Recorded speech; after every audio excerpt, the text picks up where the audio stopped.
Hello and welcome to Monday's Shooting the Shit. We were off last week because it was a bank holiday and it seems like ages since we last did one of these. So thank you for joining us. As you will see, we don't have Hannah with us today because Hannah is now on her maternity leave because baby Aubrey Elizabeth, girl's name, not a boy's name, was born at 3:30 on Saturday. So Hannah is currently on maternity leave. So in Hannah's place, we have, introduce yourself, Samara. I'm not Hannah, I'm Samara, and I'm in Rosendale, Lancashire. And what do you do? This sounds a bit like that programme that Scylla used to do. It sounds. I was just going to say that. Where's you come from, Samara? Come on, cock. Tell us about you. So I have a national job for a children's charity, but I also run a couple of community projects, and one of them looks particularly around things like hygiene poverty and period poverty and things like that. Fabulous. And who are you, Marisha? I'm Marisha. I do telecoms, networking, and marmalade. So marvelous. And I'm Rachel from Grow Traffic. So Shooting the Shit, for those of you who have seen it before, for those of you who haven't seen it before, is our well, I always call it a podcast, and it's not actually a podcast, it's quite clearly a Facebook live session, but it's about feminism and business. So we talk about all things feminism, but we try and do it with a businessy twist. Although if you were here for our WAP one last time, you realise we sometimes stray quite a long way from the business. But today we are going to talk about periods in the workplace. So obviously, if you are a woman, you will know that you have a period once a month. Some people have a lovely breezy time with their periods and they hardly notice them and they come regularly and everything's hunky-dory and everything goes smoothly. And some women don't. Some women have conditions like endometriosis that means that they have a really tough time. Some women just have heavy periods, irregular periods. They can be in pain, they can be bleeding a lot, but they're still expected to turn up to work and perform every single day like they're not on the period and dying of pain and bleeding profusely and all the rest of it. And there we go, we've got into quite horrendous imagery within the first minute of being on. There's a change. We will start with personal experiences. Marisha, have you ever suffered in the workplace because of periods? To be honest, I don't think I have. There's nothing that kind of springs to mind, but I think then, there's maybe a conversation around that in as much as is it that it's just accepted that you carry on as normal, whatever normal is. So, whether you just, pick up, carry on, take some drugs to kind of, get rid of the pain or whatever. And so it's never been something that I've kind of acutely been aware of having a problem with, or someone having a problem with me. I think it's just been a case of kind of carrying on, but it's just not something that's discussed really. But I've typically worked in male environments, and therefore, if you'd have asked me that question and I've worked, with a team of girls or women and females, whatever, maybe it would be a very different conversation then, because, going into another business where I've worked relatively recently, the girls are quite open about them all being in sync and stuff like that. And that was weird for me because I'd never had that, because I don't have sisters, and I work in a typically male environment. So I just don't have those conversations. So that's kind of how it is for me. It's interesting because Chloe, who works for Grow Traffic, obviously over lockdown, we haven't been working together in the same office, but we spent a year working together and our periods quite quickly synced up. I don't know whether there's any science behind this whatsoever, but we always seem to be on our period at the same time. And so it just was something that we talked about. But you're right, in previous roles, absolutely not something you would ever just pipe up in the middle of the office room and say, oh, I'm on my period. So Samara, what about you? Have you ever suffered because of periods in the workplace? No, I haven't. I think I've never had any sort of like medical issues around it, and I never have any difficulty talking about it. But I would say that I've near enough always worked in predominantly female environments. Right. I work in health and social care, so 85% of our workforce tend to be women. The only negative experience has been when I've worked with men who will use it as a bit of a slur when they don't agree with what you're saying. Yeah. So, you know, you might be having a bad day because of whatever, and it's very flippant for them to turn around and say, "Oh, you're on your period." Yeah. Like, well, I'm sure my women colleagues wouldn't have said that. No, I'm not. You're just an ass. Actually, no, you're just a massive dickhead. Yeah, exactly. I can't stand you, but there we Or even worse, yes, I am, and that's why I'm. You know, normally I would keep my mouth shut about what a knobhead you are, but actually today I am on my period, and I'm not going to keep my mouth shut. Yeah, well, in one place that I worked, we had like a person, like an emotional health and wellbeing first aid kit. Which was one of the things is we always made sure we had chocolates and tampons and things like that, just to make things a little bit easier for when that happened to people. That's a really good idea, actually, isn't it? That's a really good idea. All sorts of stuff in there, you know, for all sorts of different crises or things for your emotional health. But yeah, periods were definitely one of the reasons why we'd go into there. Yeah, I mean, yeah, we'll come back onto that in a minute, kind of provision in the workplace. But I personally, I don't think I have suffered because of periods in the workplace. But you're absolutely right, Marisha. I've had days where I've been on a really shitty period and not said anything because you just don't feel. This is obviously before I worked for Grow Traffic. But yeah, you feel like it's not something that is there to be talked about. I remember as well being at school when my mum put me on the pill when I was, I think, about 14 because I had horrendously heavy periods and they were really, really painful. And again, I would miss some days of school because it was really, really bad, but it wasn't ever anything you talked about. It just wasn't. My mum used to make up all sorts of excuses when she was phoning the school as to why I was off, rather than just saying, actually, she's suffering with really bad period pain, you know. And all right, that was in the 90s, but I suspect things haven't really changed that much, have they? Because you've also got as well that teenage shame of don't tell anybody I'm on my period. Yeah. So in terms of shame, then, do we think that has got any better? Do we think it is getting any better? Do we think it's still quite a shameful thing to be able to admit that you're on your period? Shameful. I think that's such a strong word, isn't it? You know, shame is a massive thing, that, you know, and I don't have the answers, I guess, really to that. I think it's I see there's a lot more conversation about it these days, and it's in the socials a lot more, and you know, it's out there in adverts, and you know, they're obvious about what it is as opposed to trying to make it into something else. You know, I think that's the biggest thing I've noticed, is that people are talking about periods and what it is, as opposed to it being the monthly fairy that comes along and annoys you. Yeah, your fairy godmother. And do you know what? It wasn't that long ago, was it? When I think it was Tampax Pearl had the fairy godmother as the kind of symbol of it. Yeah, but I don't know whether any of you saw this, but the recent the Tampax advert at the moment, the Get 'em Up 'em girls. Have either of you seen that? Yes, I have. I was like, so that was banned in Ireland. Yeah. Apparently they had something like 80,000 people complain about it. Yeah, so the whole advert was banned in Ireland. And again, you just come back to this thing of, you know, we're in bloody 2020. How can we not be able to talk about periods?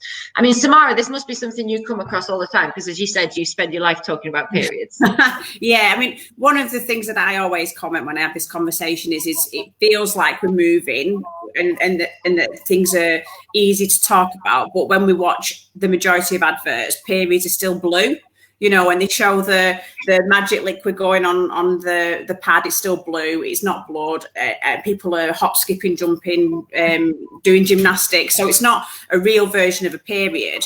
I think Bodyform has just done a really interesting series of adverts, which is about what it's really like to suffer with pain, to suffer with leaking, and all the things that we're not really allowed to talk about.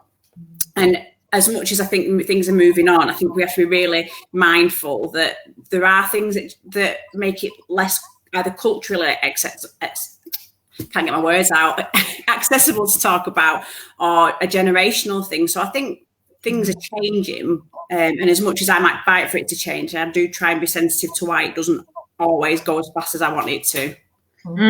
But I mean, you're absolutely right there, aren't you? That it can be a cultural and it can be a generational thing. I mean, I was quite lucky that my mum was never bothered about talking about things like that, and always told me up front what they were and what they were going to be like, and there was kind of no shame at home.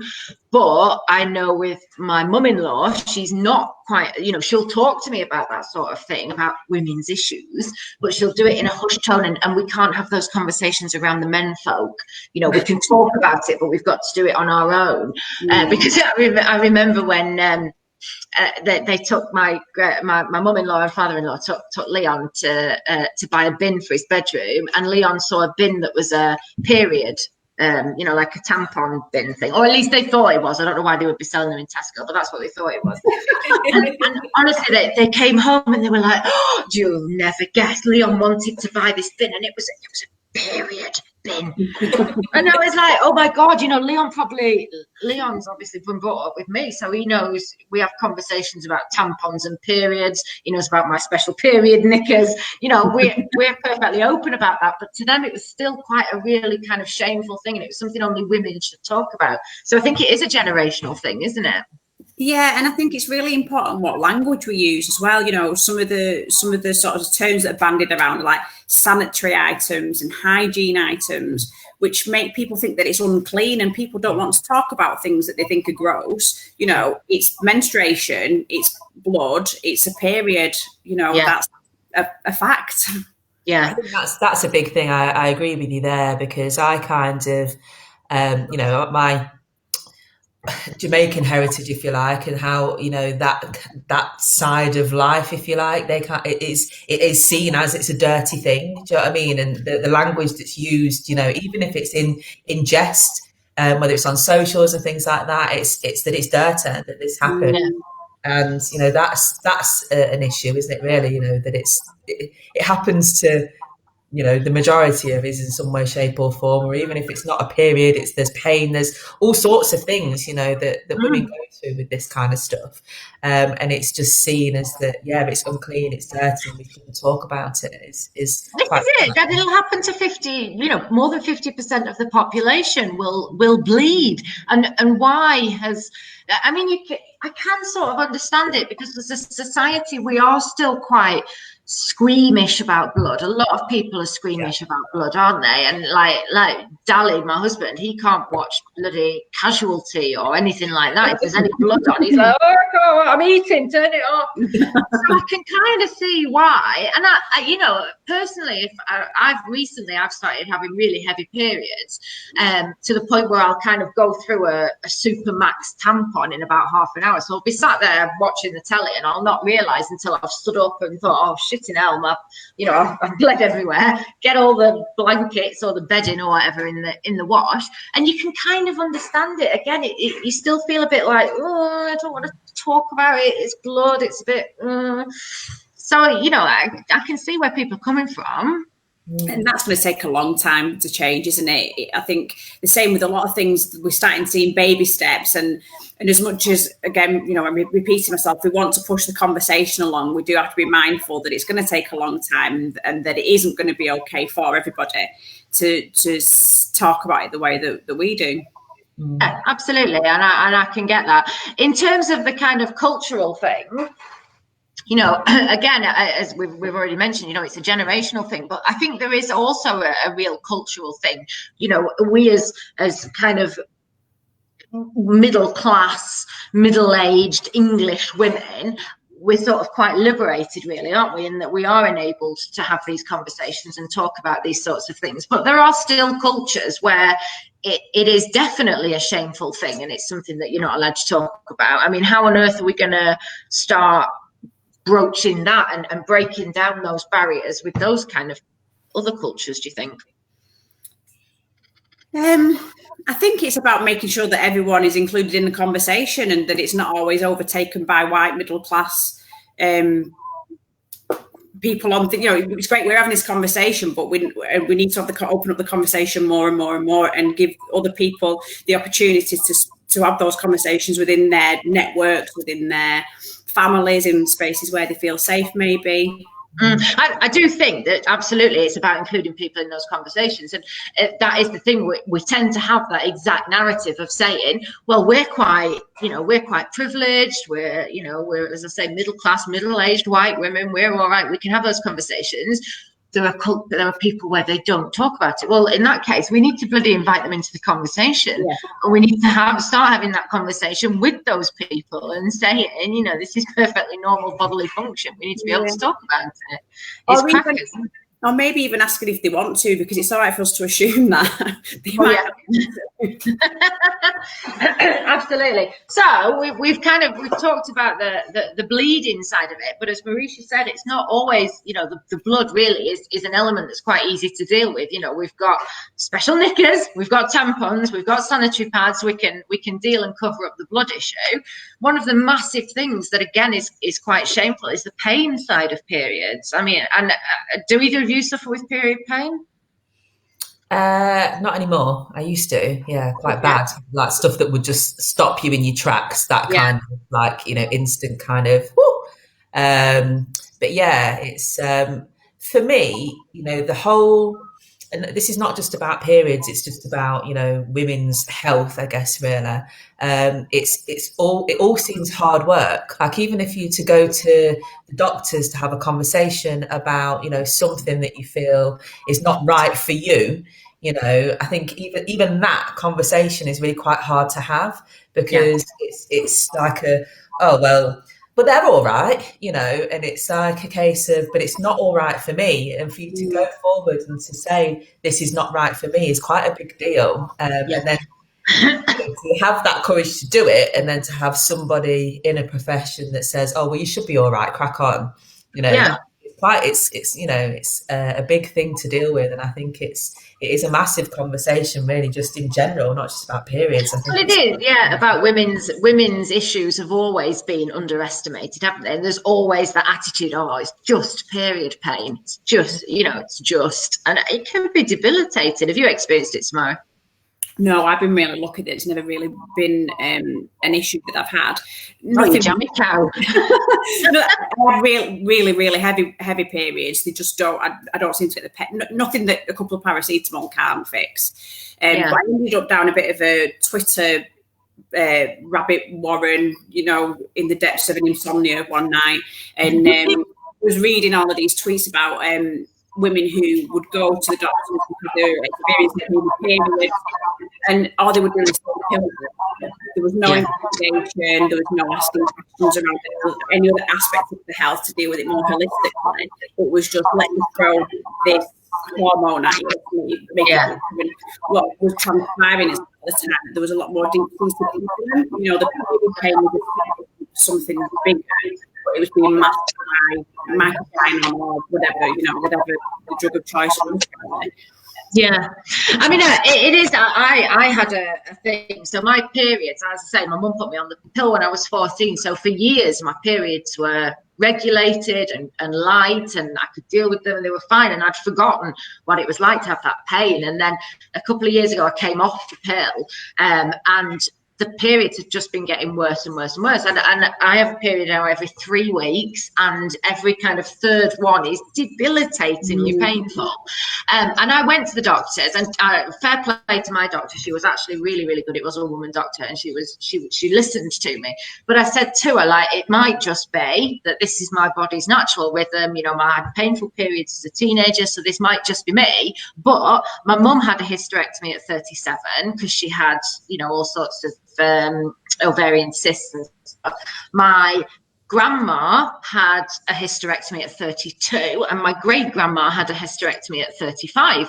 So we as a family don't actually know when our bodies are supposed to go into the menopause or what our natural cycles are, anything. So I said, I'm having this really awful pain, can you please test me? And the first time I went, she didn't. She just said, it's probably just period pain, go away, see if it gets any worse, come back. And I went back 6 months later and I said, it's not great. And she, fair play, did a load of tests, but they came back perfectly normal. And the options then were, you go back on the pill or you have the coil. And you're absolutely right. It's that, throw a hormone at it. Well, actually they are, sometimes they're manageable, but sometimes they are so painful. It's like you doubled over, you can't concentrate. I run a business, so I'm quite lucky. If I've got a day where I'm feeling absolutely shockingly shit, I can take that day off, or I can just, sit on the sofa and have some painkillers and wait for it to pass. If I was having to go out and work a 9 to 5, then I don't, I might realistically be missing 2 or 3 days every couple of months. Employers are not going to stand for that, are they? And I think this is a lot of the issues that women have, is not being able to stand up and say, actually, I've just got a really fucking awful period. I need a couple of days off. The world of work's not built for that, is it? No. I mean, if you had a headache, it would be okay, wouldn't it? Do you know what I mean? If you just rang up and said, I've got a headache, it would be okay, fine, I'll see you tomorrow. Do you know what I mean? It's that just seems to be perfectly acceptable. It's pain in the same kind of way, isn't it? Yeah. And you do understand that. If somebody says, I've got really bad period pain, or if somebody says, I've got a migraine, instantly the migraine is going to get, go home, lie down, turn the lights off, turn the sound off. Period pain is going to be, well, crack on, love. You know what you're playing at. And the other thing as well is the emotional health and well-being side of things can be just as debilitating as the actual physical side, can't they? Yeah. My teenage daughter won't mind me sharing this, but she suffers from horrendous sort of low mood just before a period, to the point that she feels desperately sad, and when we were young, when she was younger and it was just happening, it was a really scary time for her, because she, as much as I would say this is what it's linked to, she was Googling, thanks Google, swallow these, and telling me that she was depressed, that she had this, that and the other, but it is those bloody hormones again, and it will happen every month. I'm really sorry, darling, Yeah. Well, no, but PMT is an absolute, again, it's a serious thing. And I remember once I had, that injection where it's like 6 months worth of inoculation in one go. And I had that. And I remember being stood at the countertop, and my boyfriend at the time came in, and I had a knife in my hand, and I was so angry. I actually could have stabbed him, and it was that bad. But now I get I know what it is. I've got a period tracker app. It tells me a couple of days before my period's due, so I know, like, this is what my mood is about. This is why I'm feeling like this. But it's serious. Like, we joked at the beginning about people saying, she's just on your period. But yeah, actually PMT is a really serious thing, and it can change your mood. It can change your emotions. It can change how you react to things. It can change how you make decisions. If we're talking about women in the workplace, that makes an actual bloody impact, doesn't it? Makes a huge difference. Yeah, for sure. So and there's like a really, I know it's called PDD, but I can't remember what those stand for, but it's like Uber PMT. And people that suffer from this feel suicidal, and it must be so scary for them. And people just don't recognise that it's truly, truly debilitating. Well, as well, even as yourself, though, you can rationally know something is because of my period. You can know that, but that doesn't change the fact that you're still feeling it. You still feel absolutely shit, or absolutely furious, or just not able to put up with anything. It doesn't change it. It's still, just because you've got a name for it or you've got a reason for it, doesn't make it any different, does it? It must be awful. It's really awful.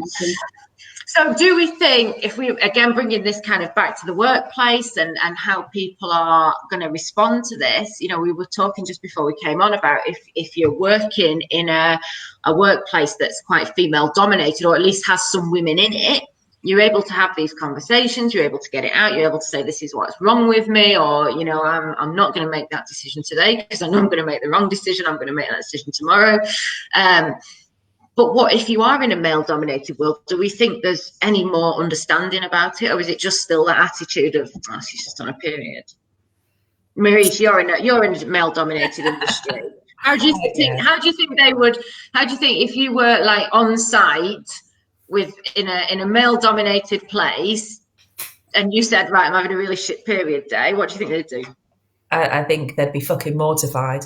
Simple as that. And I think.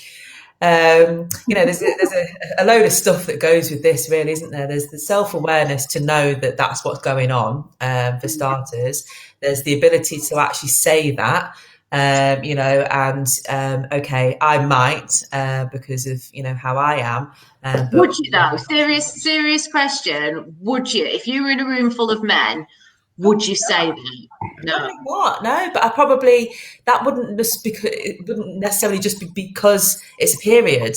You know, there's all sorts of other things that go with that. You know, as in, you know, showing weakness. Let's, you know, put it out there. You know, it may be a different conversation in general. But yeah, I think, you know, I don't know how you change that other than making it part of the conversation. But I have no doubt that even if they were to accept it, i.e. me saying that in the workplace, when they have a conversation amongst themselves, it would be very different. Do you know what I mean? It'd be like, oh my God, of course she is. You know, it'd be something said, you know, I get that. That's absolutely it as well, isn't it? It's not, you know, we work with quite enlightened men, or I would like to hope we all work with quite enlightened men.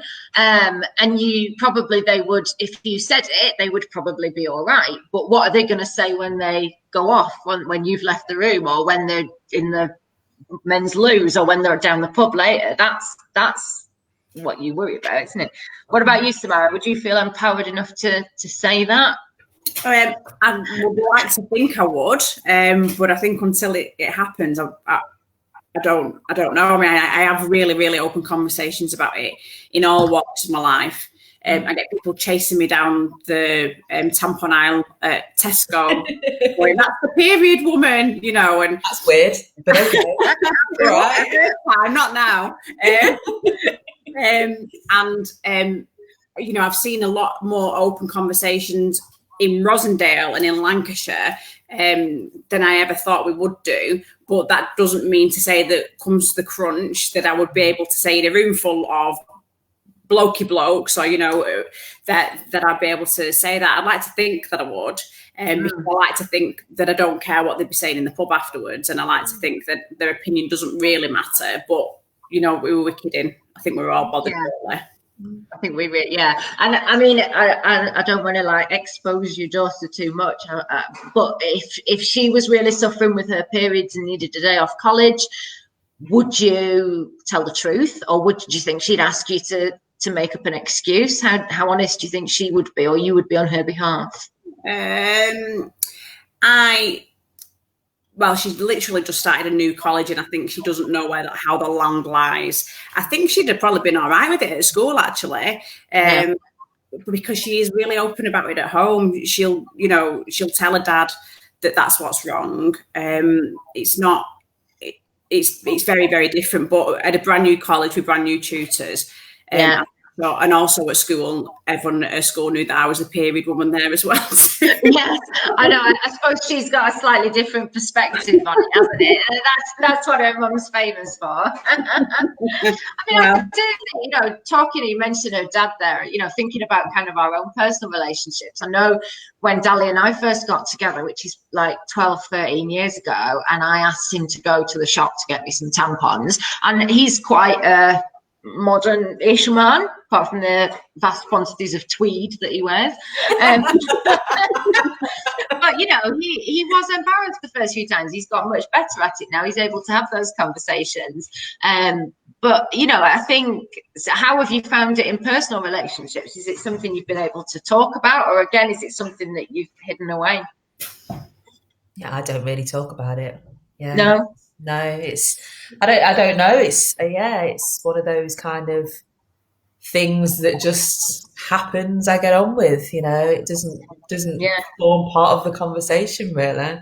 But yeah, I've never really thought about it in such detail. I probably go into far too much detail, and I know that I've crossed a line when I go, "Oh, Samara." Until that point, it's all right, but then when I get those words, I know that I've overstepped the line.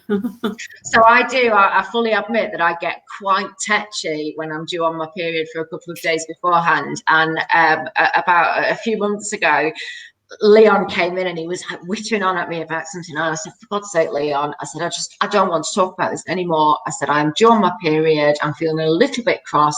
Can you please just leave me alone? And he literally like backed out the room. And Dally was just coming in the room as Leon was going out. And he just went, she's on a period. Let's leave her alone. So it is quite handy now. I can just say, right, look, I am cross. I am on my period. Please stop it, and that's all right. So we've talked about pain. We've talked about the bleeding. We've talked about the PMT. There is another element that we've not touched on yet, which I know is one of your favourite things. Well, not favourite things, Tamara, but one of your favourite things to try and eradicate. That's period poverty. And you've been kind of campaigning about this in the Valley quite a lot recently. So just tell us what period poverty is to start with. Yeah, so it's become quite a fashionable phrase to use, and people bat it around quite a lot. But it's basically a bit of an umbrella term for people who struggle to access menstrual items, no matter what the issues are. So the immediate thing that people will talk about is the fact that people can't afford them, and that could be for the fact that they're on universal credits and the money hasn't come through because they're just a bit skint that week. But also there's other reasons. So sometimes it can be a control issue. So if people are in an abusive relationship and people can restrict access to products like that.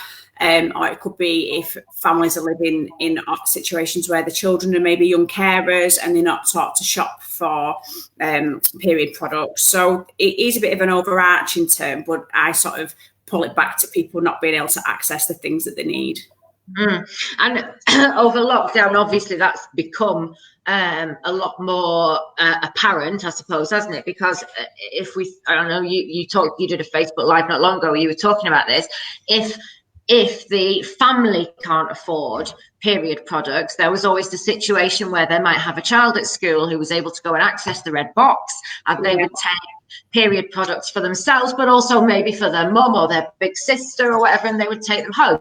And with schools being shut, women and girls just didn't have access to these free sanitary products in the same way that they had. And so that has led to an even bigger problem, but even more dangerously, a more hidden problem.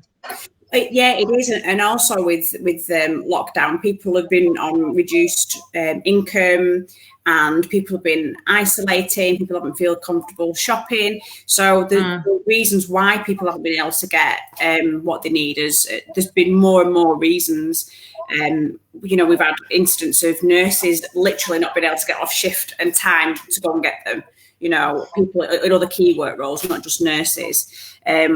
And where some businesses might have had them in the bathrooms for people, like pubs, things like that, supermarkets, people weren't going out to find out where they could get the free supplies from, really. Yeah, and again, like you say, it's an issue that's become even more hidden. Thinking about this in terms of, businesses, you've already said about some businesses, but period poverty leads to absences because women are not able to afford the correct sanitary products or, anything. So they will miss days of work or they'll miss days of school or whatever, because obviously you can't go in if you're on your period and you haven't got a tampon or you haven't got a sanitary towel. So it's a genuine issue, and even outside of lockdown, it's something that I think businesses should be aware of, isn't it? If you're trying to reduce sick days. Well, this is one of the things that I tried to campaign on. There is a financial implication there, people that struggle financially, but it's a massive equality issue. If people that need to access those products can't, they're not going to have the same chances as other people. So whether it is in school and they're missing days of learning, they're not going to achieve as much. When it comes to work, it might be that they're not getting performance managed. It might be that they are not there to be in the right meetings at the right time with the right people, that they're not making those networks that other people are, or it might be that it becomes a confidence issue for them. So it's the problems with it are much more far-reaching than whether you've got a couple of quid to go and buy some Tampax. Yeah, and exactly like you say, that kind of you will then, even if they don't kind of become performance managed, probably you're not going to have been honest about it. You don't want to admit to your boss that you're missing days of work because you haven't got the money to buy sanitary products because you can only just afford to put 50p in the meter and feed your kids. So first of all, you're not going to admit the real reason. So you're probably going to come up with a string of reasons as to why you have to be off, which are then going to sound flimsy. Then, as you say, you're not going to be there. People are going to be like, oh God, there's no point putting her on the rota, or there's no point asking her to be in that meeting because she's probably going to miss it. And then it's that whole thing of you become ostracized, don't you? You become the one that is not welcome in the workplace, and oh God, what a pain in the neck. You know, every 4 weeks she's got a headache. And again, there's not, people don't seem to put two and two together, don't they? You know, it's like if somebody notices, if you're doing sick performance illness performance things and you're like, oh, they're always off every Monday or whatever, they'll be like, oh, I know what that is. But not like, oh, every 4 weeks she pretends that she's got a migraine. People won't seem to make that connection, will they? It's quite dangerous. Yeah, I mean, hopefully, you know, during lockdown, there's been so many creative ways of working, and I think that people are more sympathetic to flexible ways of working, and hopefully that will help. But actually, you know, they might not have the products that they need at home, so they're not going to be able to feel comfortable sitting on a Zoom call when they know that actually, you know, they might be in a bit of a mess, you know, or they're in pain, you know. So I think being able to have some sort of open dialogue. I know in some of the schools they have code words for things, and everyone knows exactly what the code words mean, but it does just sort of take something away from the brutalness of talking about periods, you know. So I think there needs to be creative ways of managing things in the workplace. Yeah, it's bonkers, isn't it, as well? It's like that whole barrier of language. Like, why could we say, I need to go to the red box and not, I need some tampons? But you're right, it's easier, isn't it? You can understand it.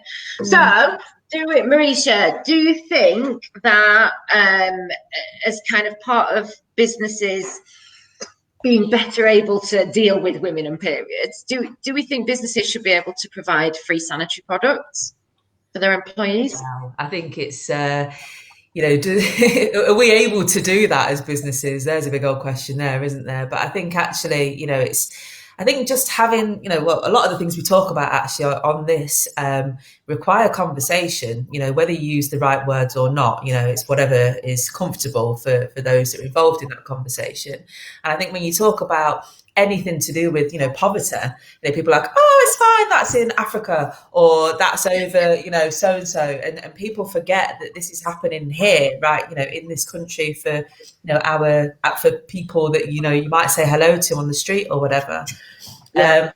So yeah, back to the question, you know, I don't know if it's a case of yes, provide free products, because, you know, then it's someone else's problem, if you like, you know, it's obvious as that.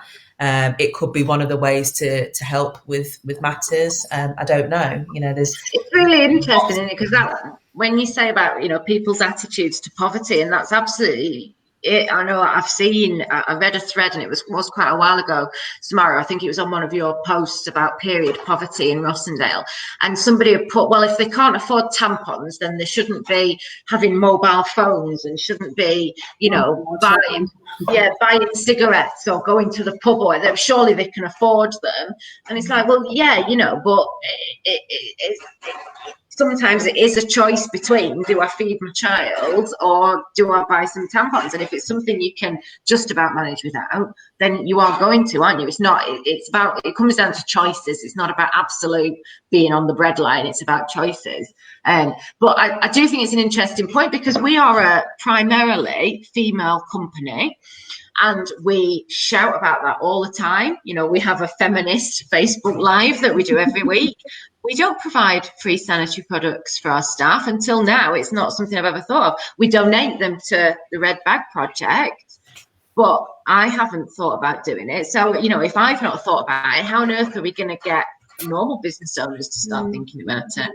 I think it is having them in a bathroom is as vital as having loo loo roll and hand wash, if I'm completely honest, because they aren't a luxury item. They're something that people need. And maybe if that becomes normal or ordinary to see them there, then, you know, stigma will start reducing. Sometimes it's all in the softer layers where things start changing. You know, it's not the big grand gestures. It's the small things. There's a really fantastic organisation called On the Ball, and they have worked to get football teams to put them in the women's loos in football stadiums. I mean, who would have ever thought that was a thing? And they've had quite a lot of backlash about it. But actually, all of the football teams, nearly all of them in the Premiership, all of the Scottish ones, because they're a Scottish organisation, they're all completely on board with it. I think that's. Yeah, I mean, it is. Yeah. You know, sorry, but I think that's why I don't have an answer as to, you know, how do businesses help, because I agree, it's not a luxury thing. You know, they should be available. I think it's bigger than that, isn't it? It's deeper than that. You know, it's not a, you know, should so and so do it for you, or should so and so. The conversation is much bigger. You know, it's not a luxury item. That. I think you're absolutely right, and that, you know, that again, I think, why have I never thought about that? But, you know, if you are buying toilet rolls, then you should have three things. You should have toilet roll, tampons, and sanitary towels, and those three things are the basic things that you need to be supplying in a toilet, aren't they? And that should just become absolutely standard. Oh, we've had a comment from Annika, said that Brewdog in Manchester have free products in their toilets. Catering for girls that don't just get caught out and don't have cash for the machine, and it should become a norm. It should absolutely become a norm. Yeah, and again, you think people, when you talk to people about it, say, well, women just take them. Like, well, if they're taking them, it's probably because they need them. Ergo, you're proving that there was a need there in the first place for it to happen. It's not like we're hanging them off as hats around, is it? Like swinging them around. Like, you know, they wouldn't stop putting toilet roll in just in case someone nicked it, would they? Or paper towels or something. I think it is about that systems change, and it's about people realising that it just happens, and at some point we'll stop noticing them because they're everywhere. And I think that's when we will see bigger change across the whole piece. Yes, and absolutely. And if they become normal, if they become something that is everywhere, and every time you go to the loo, you know that they're there, then you're not going to nick it. People aren't going to take extra home because they know wherever they go, they're going to be able to get it. You know, people only take something if they need it at home and can't find it anywhere else. So yeah, I wonder if, you know, as women, that it needs to be our mission, that whenever we go anywhere, we go to the loo, we're like, oh, I'm sorry, there were no sanitary products in your toilet. I want tampons. I think that would be quite a good shout, actually. So we've only got a couple of seconds left, but just kind of thinking about, in terms of businesses, if we were talking to your sort of average business owner right now and saying what do they need to do? What do they need to do? Marisha, what do you think? Well, we've just answered that, haven't we? I mean, not just in terms of putting stuff in, but I mean, in terms of making it acceptable. I mean, do we need to have it written into people's contracts that we say, you know, if you are suffering with your period, please tell us that that's the reason that you're off? How do we make it so that it's more, women are more able to talk about it and be honest about it, and ergo not miss work and not talk about it? Well, I don't know, because that's you know, that's a huge thing, isn't it? To go through, you know, like law essentially and contract change to kind of make it acceptable. You know, maybe that is, you know, part of the conversation, because we do cover things like sickness and illness in a contract. You know, is it classed as that? You know, because it happens, you know, or what?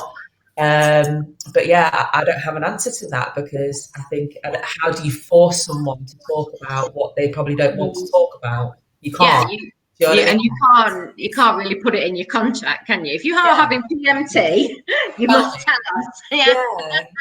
It kind of doesn't work that way. I think it is, you know, maybe like we've said, is, you know, making it more accessible for people to access products, so it just becomes normal, you know, for want of a better term. And then off the back of that, you know, there's less stigma, I guess, about talking about it. That's very generalized, you know. I know it's not as simple as that, but, you know, maybe it is that, you know, and it is, I guess, yes, a generational thing, but you could say that about lots of different things and lots of different conversations. But actually, if we start educating people now, hopefully change comes. It's not going to happen overnight. It's not going to happen in every scenario.